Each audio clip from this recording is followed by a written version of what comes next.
3 نفر محکوم به اعدام با گیوتین شدند. 1 کشیش، 1 وکیل دادگستری و 1 فیزیکدان. در هنگام اعدام کشیش پیش قدم شد. سرش را زیر گیوتین گذاشتند و از او سوال شد حرف آخرت چیست؟ گفت خدا خدا خدا. او مرا نجات خواهد داد. وقتی تیغ گیوتین را پایین آوردند، نزدیک گردن او متوقف شد. مردم تعجب کردند و فریاد زدند آزادش کنید.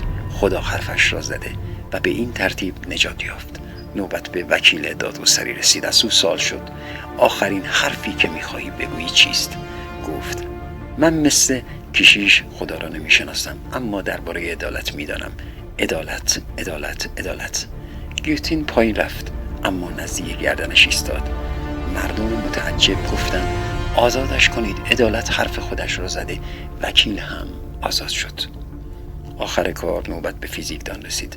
سوال شد آخرین حرفت را بزن. گفت من نه کشیشم که خدا را بشناسم و نه وکیلم که عدالت را بدانم، اما میدانم که روی تناب گیوتین گره‌ای است که مانع پایین آمدن تیغ می شود. با نگاه به تناب دریافتند و گره را باز کردند. تیغ بر گردن فیزیکدان فرود آمده و سر او را از تن جدا کرد. چه فرجام تلخی دارند آنان که واقعیت را میگویند و به گره ها اشاره می کنند. مطلبی بود از پیج زیبای Ancient World One. کوچک شما علیرضا هاشمی.